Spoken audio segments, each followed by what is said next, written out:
They were whispered about in hushed tones at the town's edge. No graves, no records. Only a scorched iron gate marked their estate. The Lockwoods were not just devout, they believed their sins could be unmade. But no one knew what they had done to achieve it, or who they had buried to make it so. Only one room remained untouched by the fire, the chapel still warm. The Lockwood Estate rests at the edge of the Merrimack Woods, where the map fades into brush and property lines become memory. The trees here lean inward, as if listening. The wind moves like breath between them. The house itself still stands, its facade, once whitewashed and proud, has long since yellowed with moss and quiet. Its windows are too small for the size of the structure, too dark, even in its prime. It looked like a home that had seen things it would never tell. The Lockwoods were not born wealthy. They arrived in the colony sometime in the mid-1700s. Though no ship manifests carry their name, they appear suddenly in the land registry purchasing acreage from a man whose family insisted, until their death, that he'd never sold anything. The ink on the deed was dark and fresh, but the witness signatures were smeared, and no one remembered the transaction. By 1765, the Lockwoods were among the largest landholders in the county. 3 barns, 12 workers, 40 acres of tillable earth, and a house with 2 stories, 8 rooms, and no visible chapel. That, in itself, wasn't strange. Wealthy families sometimes held private devotions. Traveling was treacherous, but it was what wasn't seen that began to trouble the town. They never attended church, not once. Not for Advent, not for Easter, not for death yet. Father Hale, who kept meticulous records, wrote often of their generosity. Donations made in gold coin, inward investments, even an entire bell commissioned for the parish steeple engraved with the Latin phrase, Fiat voluntas tua, thy will be done. But when parishioners asked if he had ever spoken with the Lockwoods himself, he hesitated. He said he received his instructions by letter, and always in the same hand. There were other oddities. Servants came and went, but few stayed beyond the season. They spoke of long hours and strict rules: no noise after dark, no singing, no touching the walls in the north corridor. One girl, a housemaid from Wales, left mid-winter, walking 20 miles to her cousin's farm in Lockwood. When asked why, she simply said, "I heard a voice coming from the root cellar, and it knew my name." She refused to say more. The Lockwood children were rarely seen, but it was said they were pale, polite, and never alone. Even when playing in the fields, they remained within earshot of the house, turning back if they reached the river. When a neighbor's boy asked one of them why, the child simply replied, "Mother says the river forgets, and we're not supposed to forget." By the 1780s, the Lockwoods were considered both indispensable and untouchable. They gave to the town, but not their time. Their doors remained closed, their curtains never moved, and though lights were sometimes seen at odd hours, no one was ever welcomed inside. Then, in the winter of 1792, the town heard news. Their youngest child, Samuel, had died. There was no public funeral, no burial procession, only a single line entered in the parish death log, written not by the priest, but in the same hand that had sent the estate's many letters. No cause was listed, no age, just a note. Returned to the ground. It might have ended there, but 10 years later, in 1802, the town opened a new schoolhouse. In its first term, among the enrollees was a boy named Samuel Lockwood. Same surname, same estate, same pale skin, same age. When asked if he was named for a brother, the boy replied, "No, I've always been Samuel." Father Hale, now aged and nearing blindness, was the first to check the records. He found the death log, ran his fingers over the faded ink, and asked aloud, "Then who did I write this for?" He died 2 weeks later, slipped while bathing, drowned in a few inches of water. His mouth was open, as if mid-prayer. Over the following decades, the Lockwoods remained unbothered, unvisited. Their presence became a quiet fact, like weather, like decay. Everyone knew the house was there, but no one one knew what happened inside. The property expanded again in 1819. The orchards doubled. A new carriage house was built, yet still no chapel, no visible altar, no sound of singing, and no echo of mourning when Ruth Hargreaves, the schoolteacher's sister, lost her child in childbirth.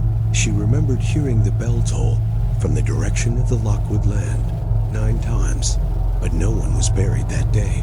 No one was married. The parish bell had not rung. She asked her brother if he had heard it. He said yes, and neither of them slept that night. There were, of course, rumors that the Lockwoods kept a priest in the basement, that they worshipped an older faith, that their home had once been a meeting house for pilgrims, and something had stayed behind. But these were just words, things people said to make silence less heavy.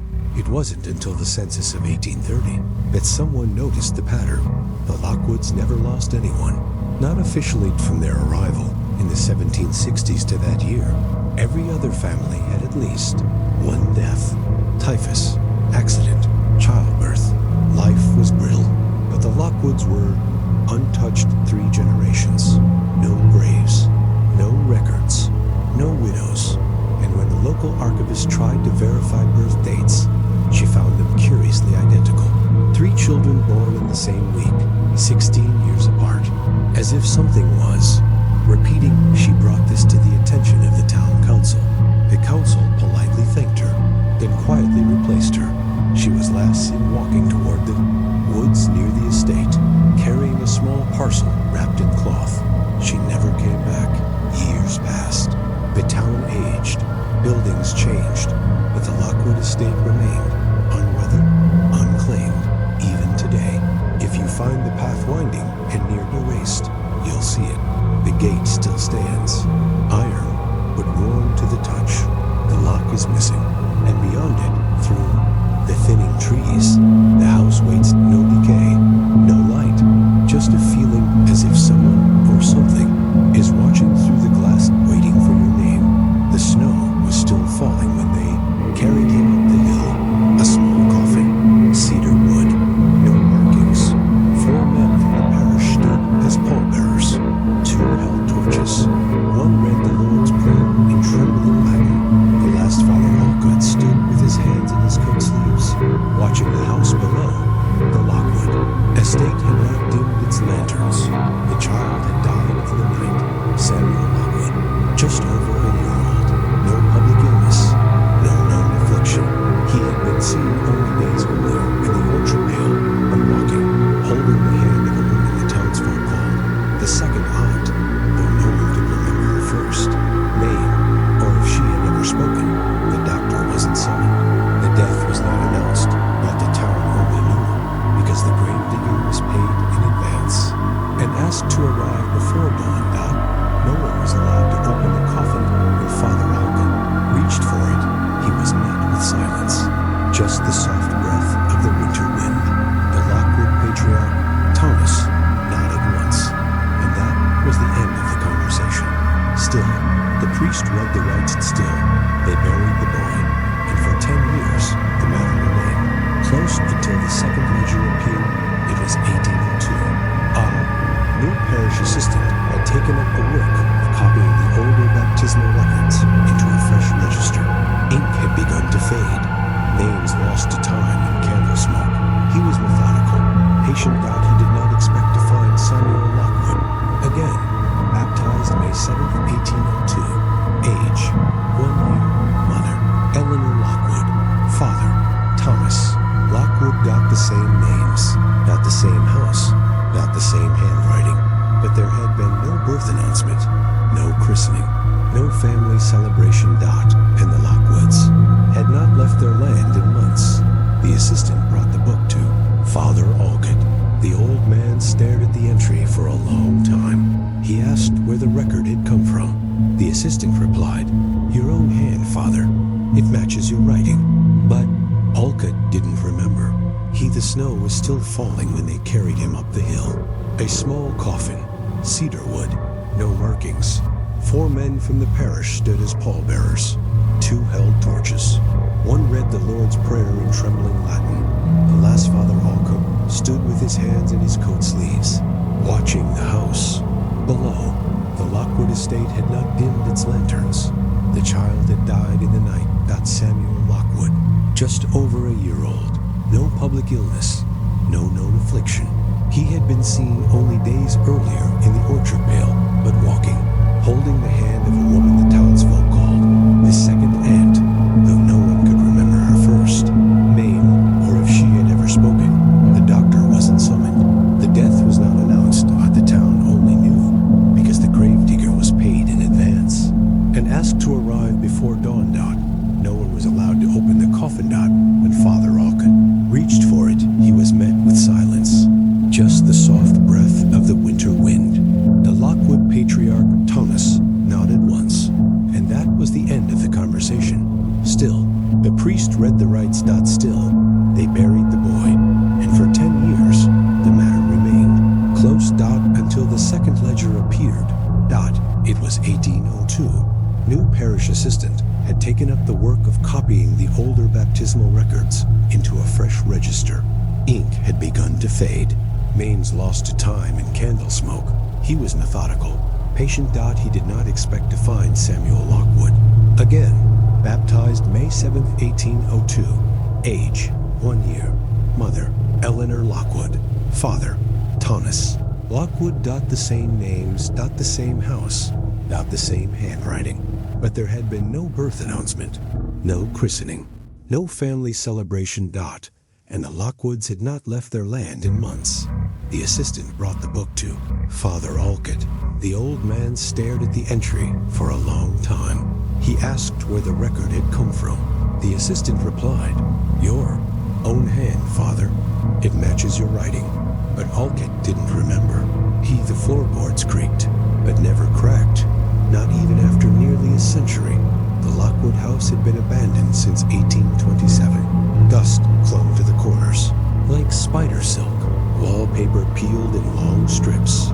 The air held a stillness that didn't belong to emptiness.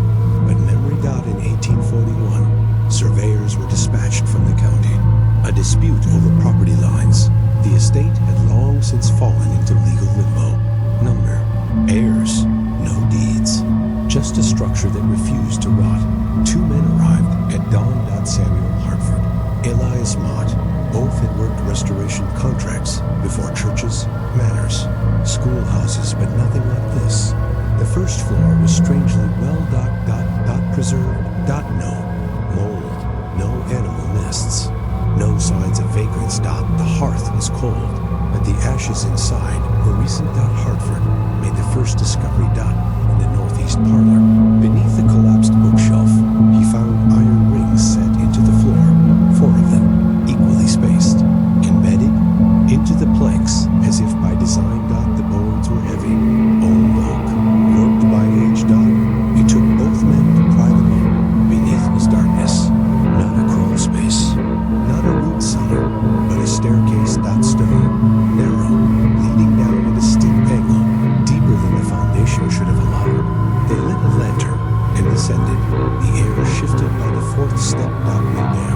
No mildew, just warmth, slight, faint, like breath against the skin. It smelled faintly of oil and something else. Sweet, metallic. The stairs ended at a door. Cedar, reinforced with iron. No lock. When Mott pushed it open, it didn't grow. It exhaled. Behind it was a chapel.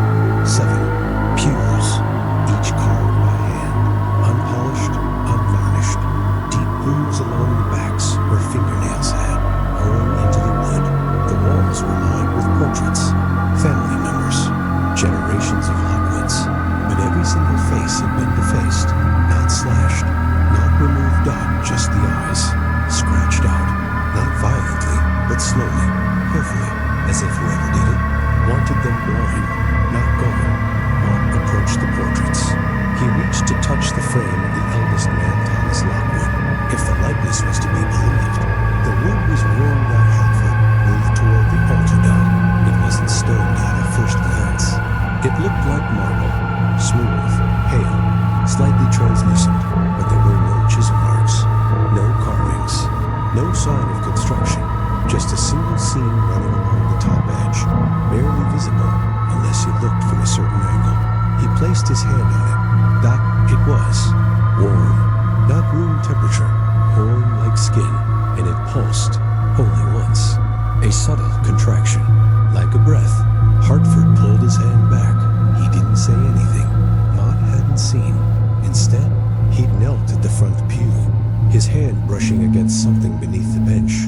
A leather book. It wasn't dusty, its spine unbroken. The pages inside were blank, all except one, the center spread. 2 pages. 1 sentence. We do not offer blood. We return it. Mott closed the book. He set it back down. They didn't speak again until they reached the stairs.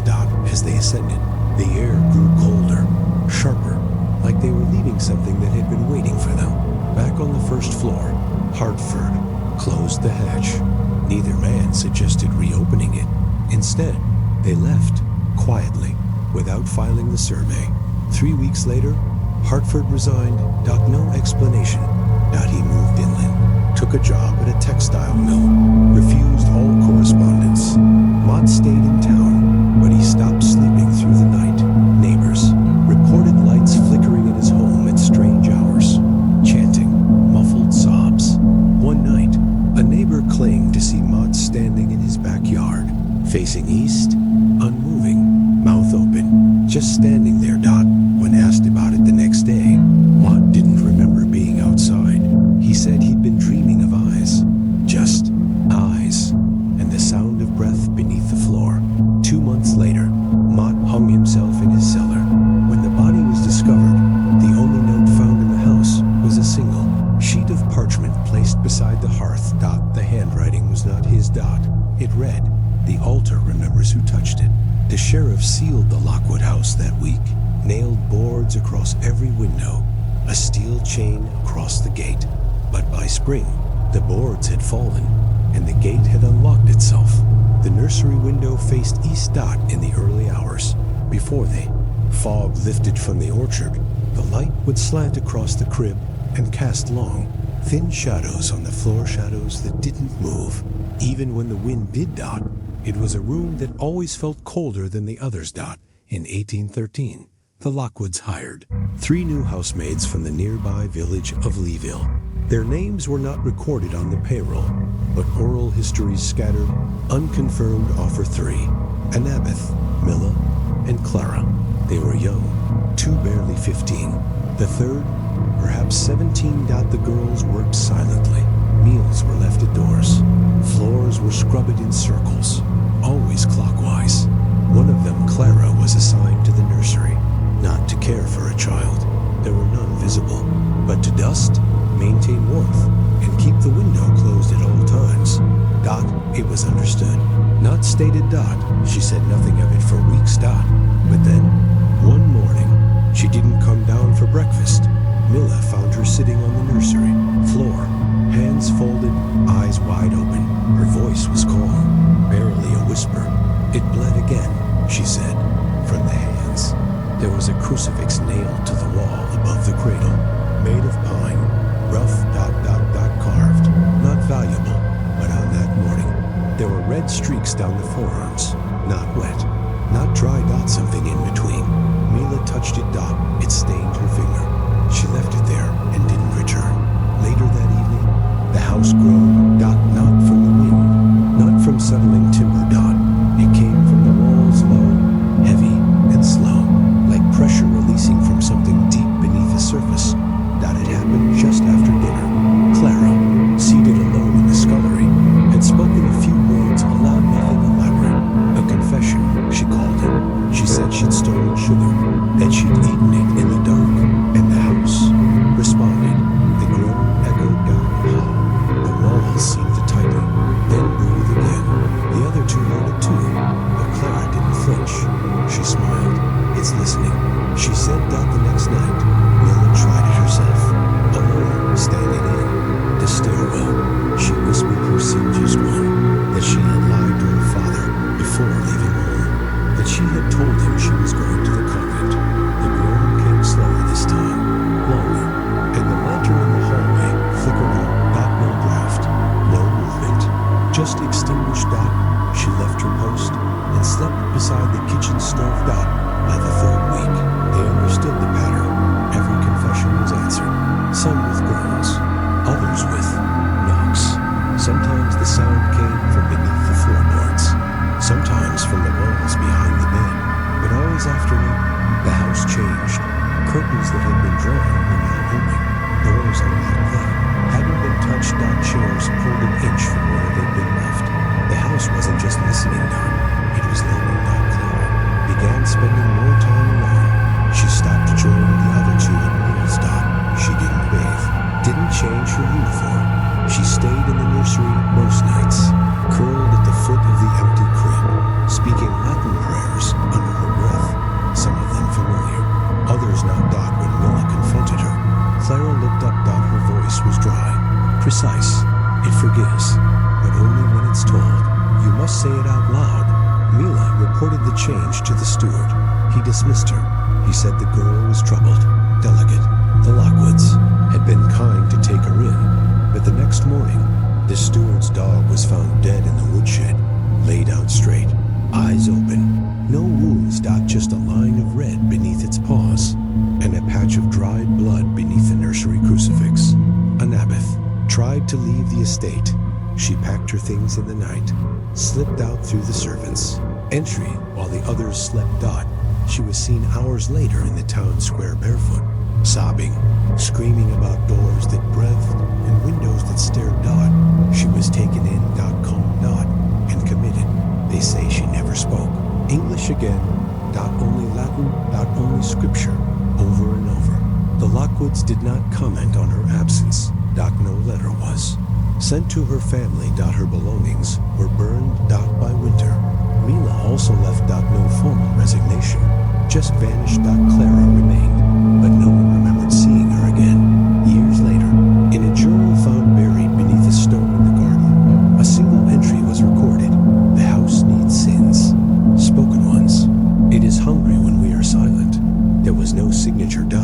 Just the impression of fingernails across the last page. When restoration crews entered the nursery in 1904, they found the crucifix still mounted.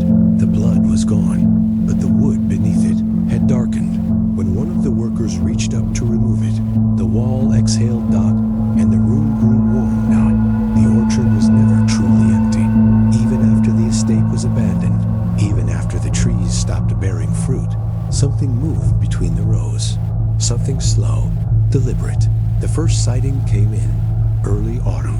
A boy, no more than 12, said he saw a man standing at the edge of the tree, line hands folded behind his back, dressed in black.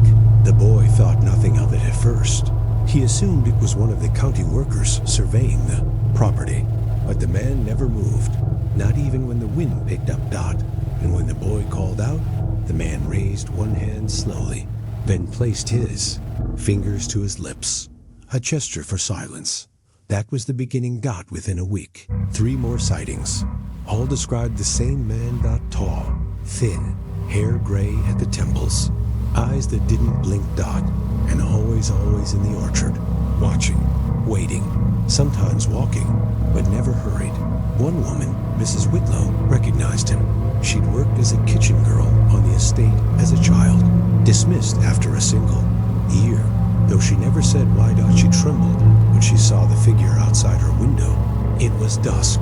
He was standing at the edge of her garden. That's Thomas Lockwood, she said, but he's been dead since 1821. Her son laughed, until she showed him the letter. It had arrived that morning, unmarked, unstamped, folded neatly into thirds. Inside, a single page. In spidery cursive.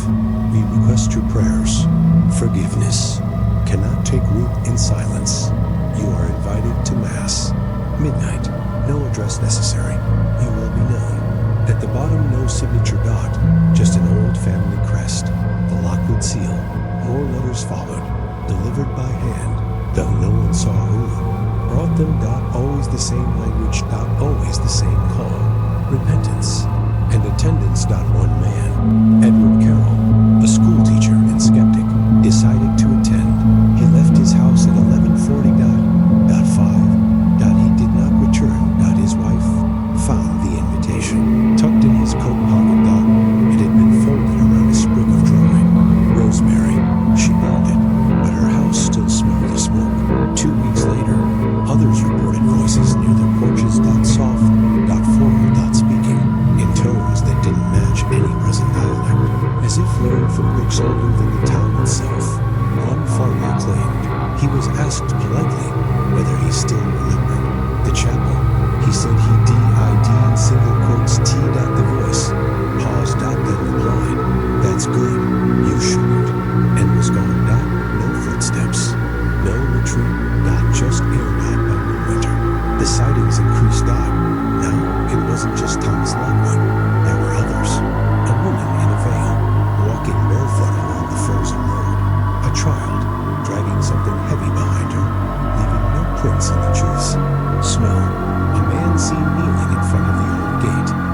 whispering words no one could make out, but repeating them again and again and again.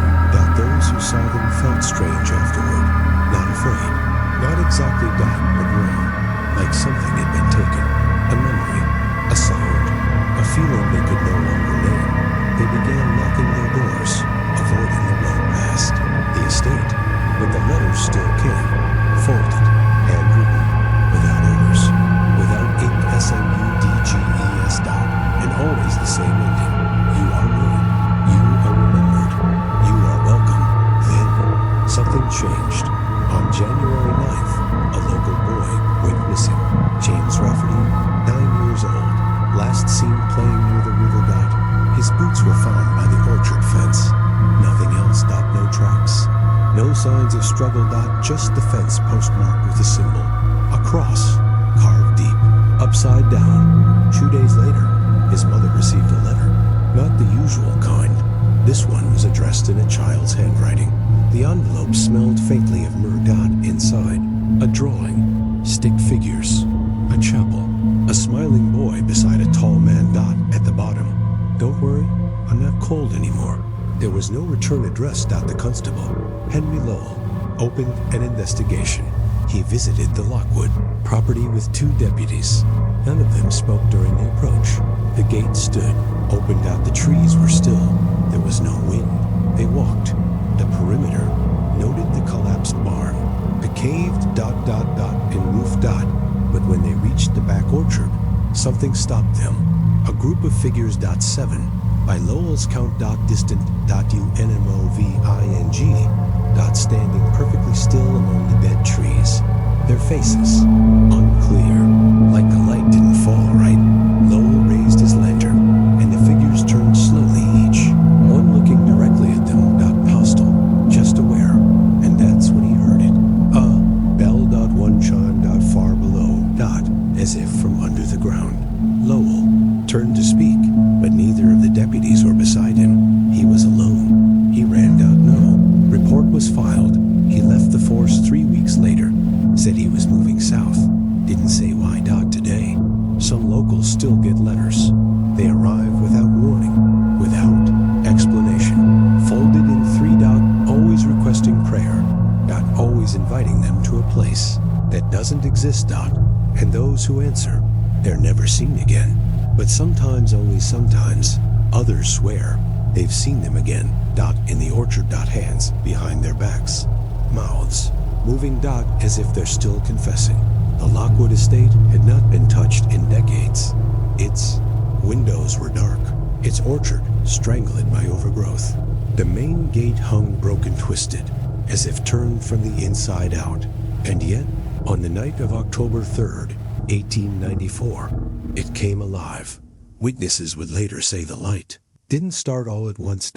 It began with a single glow, faint, red, low in the orchard. Seen from the hills above the valley. At first, it was dismissed as fireflies or someone's lantern. But then more appeared. 10. Then 50. Then, more than anyone could count. Red lights flickering in unison, forming long symmetrical paths down the old carriage road, up to the manor steps. And inside, and something else. Figures, dressed in dark robes, standing shoulder to shoulder, their heads bowed, their hands clasped. Chanting. But not in English. Not in any modern tongue. A Latin older than the church. The first to report it was a postman. Andrew Gill. He had been traveling from Waverly, returning late from a delivery. His horse startled near the edge of the estate road. Wouldn't go further. That's when he saw them. He described the scene in his statement. It was as if the ground itself was breathing fire, but not hot, not bright, just red, the kind of red you see when your eyes are closed too long. He turned and rode back to town, arrived pale, shaking. Within the hour, 3 more witnesses confirmed his story. A farmer and his 2 sons, returning from the western ridge, saw the same lights. Looked like a vigil, the farmer said, but they weren't mourning anything. By 10:30 p.m., the sheriff was alerted. He gathered 2 deputies and rode up the ridge himself. What they saw that night was never fully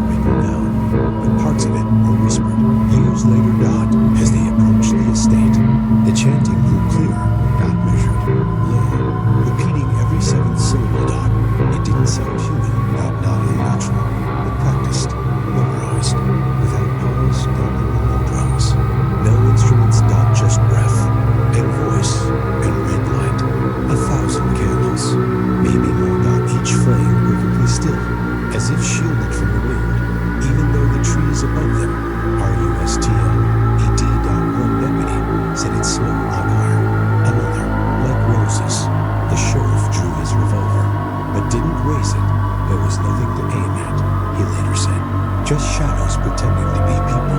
And then, at exactly midnight, the chanting stopped. All at once, no trailing echo, no shuffle of feet, silence, recandle. Extinguished, no. Snuffed, not blown, just gone. And with it, the heat, the red, the presence. The entire estate was dark. The sheriff's party lit their lanterns and approached the house. Inside, there were no footprints, no soot, no residue, no pooling wax, no scent of smoke, and yet the floors were warm. Only the chapel room remained locked. They didn't try to force it. Instead, they documented what they could. Measurements, sketches, a few notes in the margins of the sheriff's log. But by morning, those pages were gone, torn out. The remaining entries jumped from October 3rd to October 7th, 4 days unaccounted for. And the sheriff, he never spoke of that night again, resigned the following spring, moved north. One of the deputies, Francis Bell, began experiencing migraines, sharp, rhythmic. He said they felt like words pounding against the back of his eyes. He carved crosses into every window frame of his home. And then, one morning, walked into the river. Fully dressed. Left no note. The only thing found on his person was a candle stub, red wax, still warm. Even today, the Lockwood property remains untouched. But every October, at exactly 12:03 a.m., a low light is seen from the western ridge. Just one faint, UNMOVING, if waiting for the others to return. The grass had grown up through the porch steps, soft tufts, yellowed at the tips. Untouched by wind, the Lockwood house stood silent, not ruined, not collapsed, just still. On April 12, 1903, Father Cillian Rourke crossed the gate alone. He carried a small case. Inside it, holy water, a crucifix, 3 blessed candles, and a handwritten journal. The church had not sanctioned the exorcism. There had been no official rite requested, no formal declaration of possession. But after the night of the candles the sheriff's silence in the empty orchard, something had to be done. Rourke had read the witness reports. He'd seen the candle wax with his own eyes. But more than that, he had received a letter, folded in 3 handwritten the ink gold. The Latin older, we do not fear judgment, we fear forgetting. Send him. The envelope was blank, but the seal was familiar. The Lockwood crest, faded but unmistakable. He did not tell the bishop. Instead, he wrote a letter of intent and placed it under his pillow. Then he left. The sun was just beginning to rise. The orchard was silent, and the house was waiting. He crossed the threshold just after 6:40 a.m. No sound, no scent of dust or decay. The floors did not creak. He did not speak aloud. Instead, he opened his journal. He began recording. April 12th, 6:47 a.m. House is as I expected. Whole. Too whole. Nothing is broken. Nothing is wrong. He walked room by room. Marking the door frames with oil. Reciting prayers in a low whisper. At 7:10 a.m. He reached the drawing room. He paused. There was a chair slightly turned toward the hearth. Not facing it, not away from it. Just angled. As if someone had stood up, half expecting to return. The hearth itself was clean. No ash. No soot. But still warm. 7:12 a.m. I did not light the fire. But something has. The warmth is recent, intimate. He did not sit. Instead, he walked to the far corner of the room. There, beneath the wallpaper, he noticed a scene. He peeled it back with the edge of his thumbnail. Beneath it, etched into the plaster, was a series of concentric circles, faint, precise. Within, the innermost ring, a name, Thomas Lockwood. The lines looked burned, but the wall was cold. He did not finish the prayer. He moved on. At 7:32 a.m., he descended the stairs. The chapel waited below. He would later write, the air changes before the steps begin. It isn't colder. It isn't warmer. It is more aware. He lit one candle. The wick hissed in the stairwell. The shadows did not fall correctly. He reached the chapel at 7.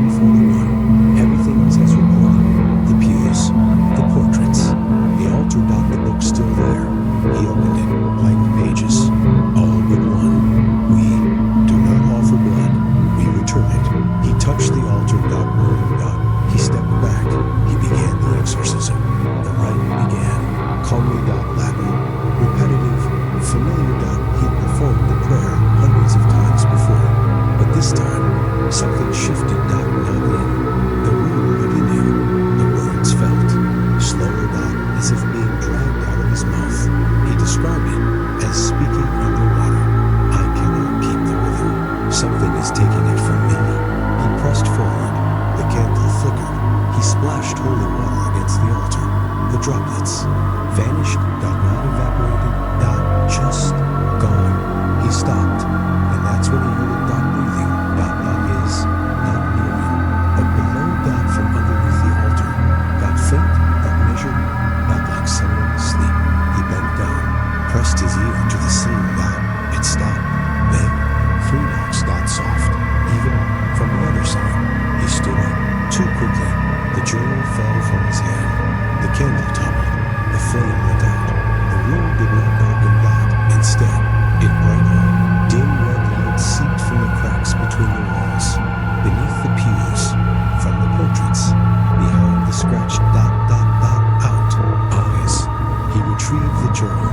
He wrote, "They are here, not spirits, not souls, those who never passed through death." He began the final prayer. His hand trembled. The ink smeared. The Latin faltered.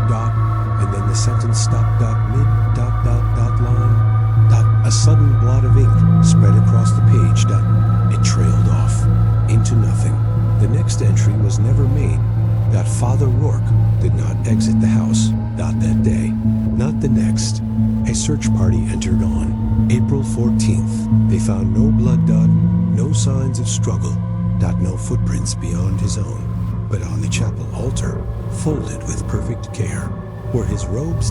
Pressed, clean, laid out as if prepared for mass. And beside, vellum, the journal, open to the final page, still wet, still glistening. The candle was missing, but the room smelled faintly of wax. The Lockwood family Bible was larger than most. Bound in deep green leather. Edges gold. FLECKED, and worn to a dull shimmer. The pages smelled of cedar and something else, something faintly metallic. It was found in a loud drawer beneath. The chapel lectern in 1937. Its spine was unbroken. Its ink fresh. Inside were names. Line after line of carefully inked first and middle names. Dates of birth, locations. But no deaths. Not a single one. From 1743 onward, the family tree expanded, but it never ended. Not even once. Some entries were familiar. Thomas, Eleanor, Ezra. Others, less so. Names that didn't appear in town records. Names that were unfamiliar to the parish, but all of them penned in the same slanted, meticulous script. A script identical to letters received more than a century earlier. Those invitations to Mass, folded in 3, with no return address. Researchers from the Historical Society cataloged the Bible with care. They were careful not to smudge the ink, but one detail disturbed them most. The last page had a folded corner. And space. As if waiting. 3 weeks later, something happened. A boy went missing. His name was David Kerrigan. He was 7. Last seen leaving the schoolhouse on his walk home. He had a red scarf and a lunch tin, still full. He never made it to the road. His footprints stopped in the frost. Just 5 yards past the gate. They didn't veer. They didn't trail off. They simply ended. The town mobilized quickly. Dozens searched the woods, the creek, the old well. A few even crossed into the Lockwood orchard, though most refused to go near the house. The doors were still locked. Windows dusty, but intact. No sign of passage. No hint of movement. But something strange happened in the chapel basement the following Monday. While reviewing artifacts for restoration, a young assistant, Anna Ruth, opened the family Bible again and saw a new name written neatly. With the same precise hand. David Ezra Kerrigan, minus 1,931. No ink blot, no indentation from pen pressure. Just their. As if it had always been. She froze. Her Her supervisor thought she was fainting, but when she spoke, her voice was flat. It knows. She was dismissed for the day. The next morning, she returned to the chapel alone. She left the lights off, sat near the altar. She said she wanted to hear it for herself, and that's when she did. A voice muffled, thin, coming from behind the wall. To the left of the altar, not a whisper. A wordless sound, breath, and then another. Voice, deeper, older, the second one was not. Muffled, it was measured, as if correcting the first. She ran, but not before scribbling what she heard onto the edge of it. Restoration tag. He's learning. He just doesn't remember yet. The tag was stapled to your coat sleeve. No one knew why. She never returned later that same week. Another page was found beneath the Bible's cover lining, torn at the edge. Dated December 1847, It listed 3 items. The flesh must be spoken to. The line must remain unbroken. Death must not interrupt thee. Liturgy, the handwriting was identical, even though it was dated nearly a century before the current entries. And then the eve of Christmas Eve, Father Mullins, the parish archivist, stayed late to organize documents. Around 11:15 p.m., he heard something. Footsteps above the chapel. Steady, soft, a child's weight. Silence. Then, singing off, key, barely audible. A hymn not taught in modern liturgy. One word repeated, "We are the roots. We are the fruit." He called out, no answer. He climbed the stairs, but the main floor was empty. The only thing out of place, the Bible had been moved, open, to a blank page near the end. One new name had appeared, just one, Cillian. No last name, but the ink matched the entry from 1903, the one that recorded Father Rourke's own name, long after he vanished during the attempted exorcism. Mullins locked the Bible, placed it back in the drawer, and sealed the room. He never went back. Years later, a parish funded academic study attempted to track down descendants of the Lockwood line. They found several names, but when contacted, each responded the same way. "I'm sorry, but no one by that name ever died." They meant it as denial, but it read differently. No one by that name ever died. Today, the chapel remains shuttered. But the Bible is still kept inside. And sometimes, when the room is quiet enough, the pages shift. Just slightly. As if something beneath the leather cover is breathing. Waiting. The smoke was visible. From 5 towns over. It rose without wind. A tall, dark plume curling upward into the cold March sky, vertical, unnatural, almost motionless. The Lockwood Estate was burning. It had been empty for decades.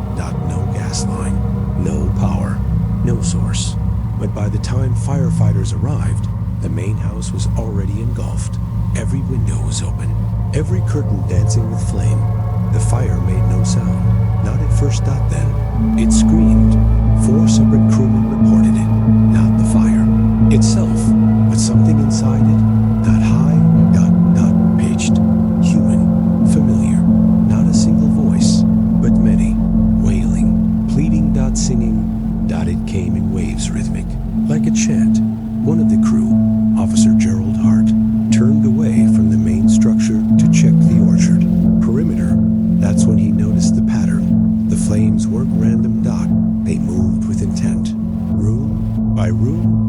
West to east, clearing the floors as if reading them. By the time the ladder reached the 3rd floor, the back half of the house had already collapsed. No one was found inside. No furniture, no remains, no beams or bones. Just ash. Layered. Undisturbed. And then the chapel. It stood untouched, exactly untouched. No scorch marks on the door, no soot on the walls, no heat near the threshold. The rest of the estate had been consumed, but the small stone room beneath, the stairs remained perfectly whole. One of the younger crewmen, Evan Bell, stepped into the doorway. His boots left no impression on the floor. No. Creak. No resistance. The air was cool. He later described it as being inside the center of a whisper. He raised his flashlight. The room was lit with candles. Not melted. Just standing. UNLIT. Clean. The center of the room. A circle carved faintly into the floorboards. Not scratched. Not etched. Just revealed. The ash had settled everywhere in the house, except here. In this chapel, it had stopped at the threshold, forming a clean, perfect ring around the door. As if something had held the fire back, not pushed it away, denied. Get. Outside, the firefighters regrouped. Their radios buzzed static.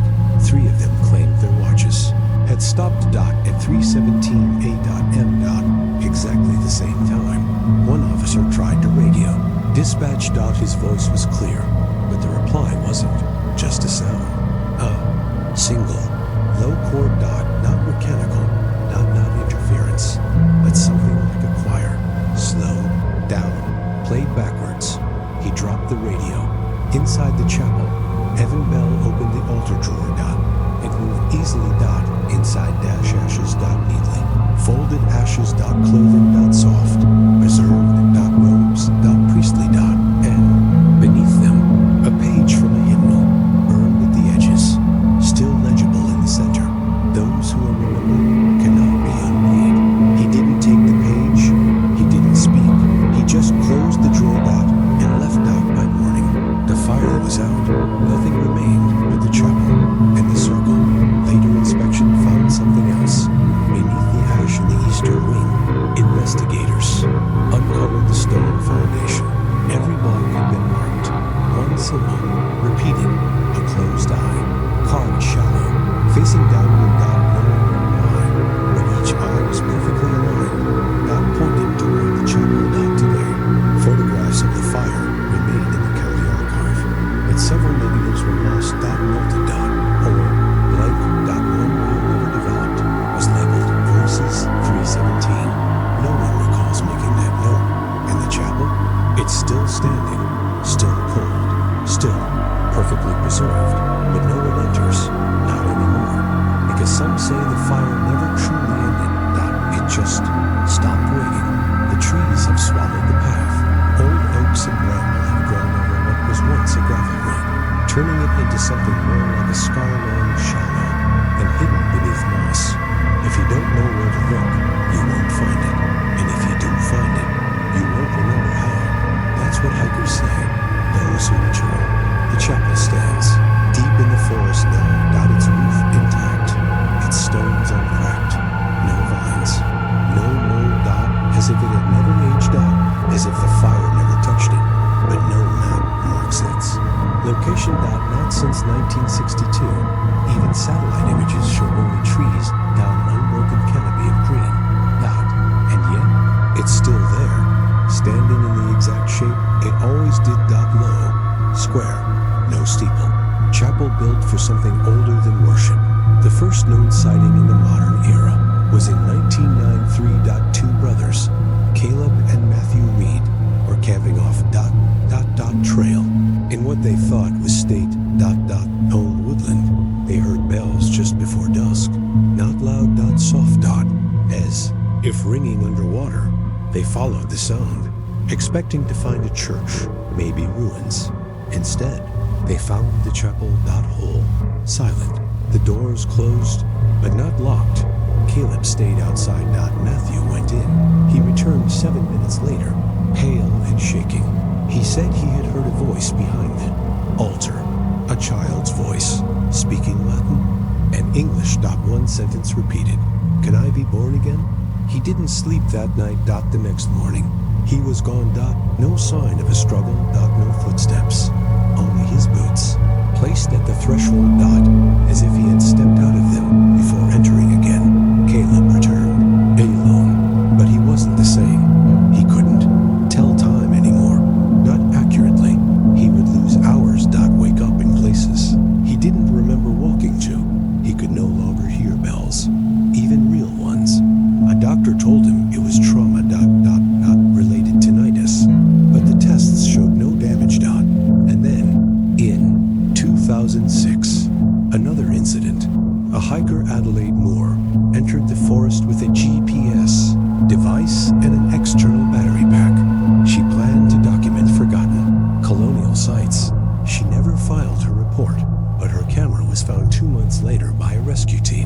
searching for a missing child.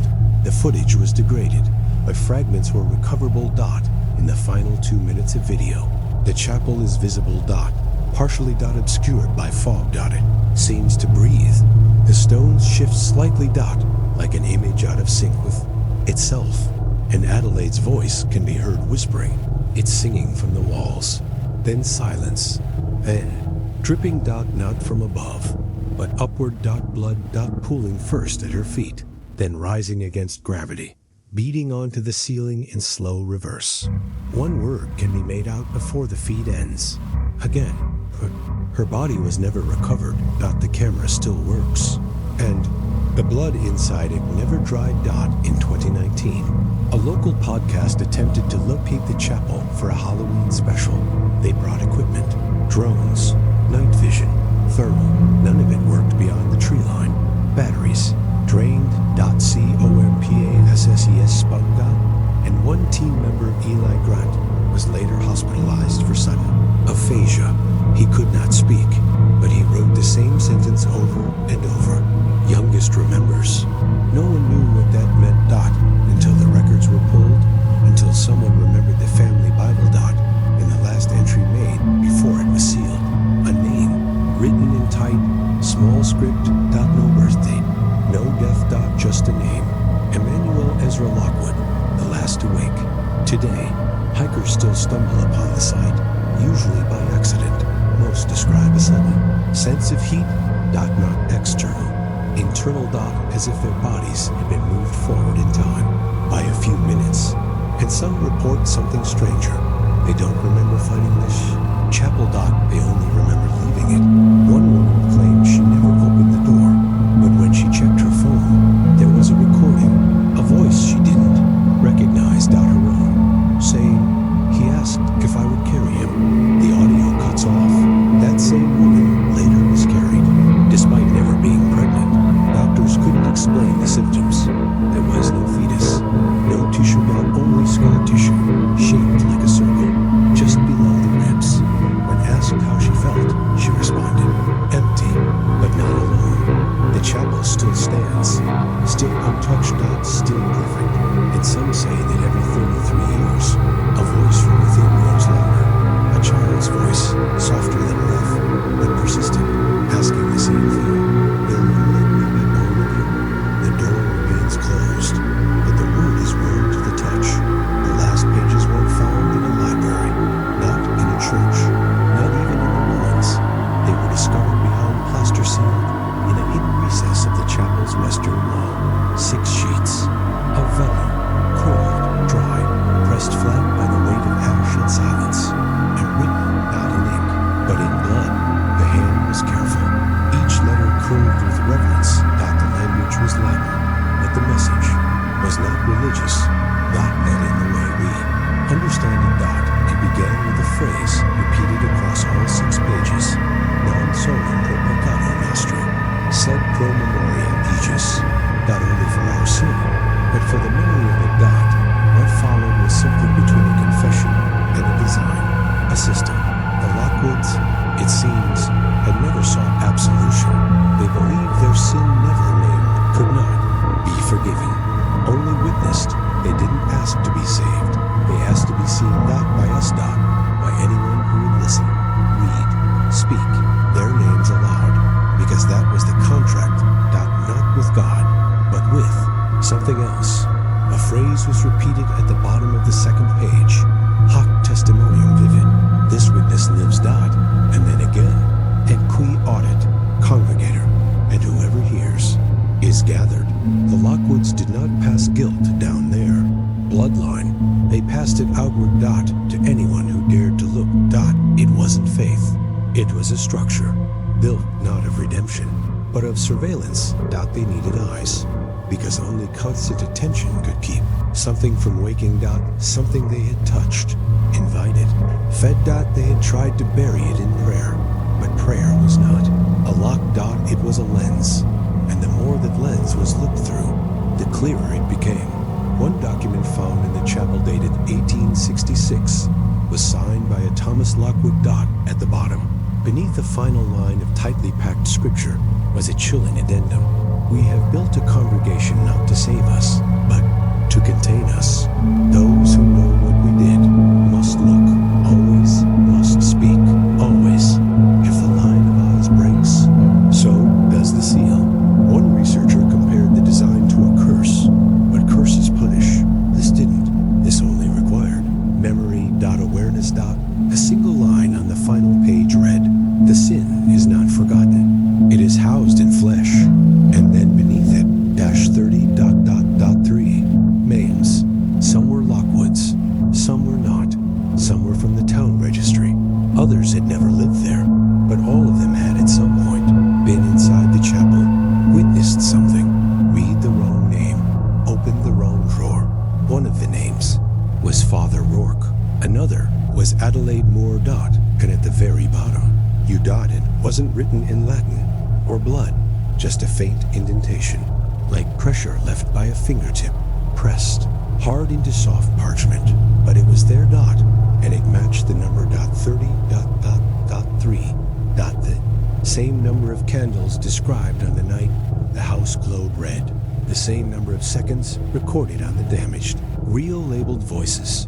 317. The same number of heartbeats. One witness claimed she felt pounding behind the chapel walls. The lock was never physical. The congregation was never voluntary. And the final page ends mid-sentence, not torn, not burned, just halted. They will come again, not to punish, not to nothing more. And that silence, it's not absence.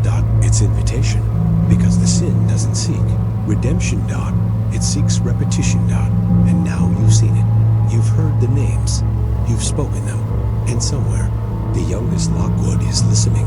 The Lockwoods were not trying to escape their sins. They were preserving them. They believed heaven was not earned through forgiveness,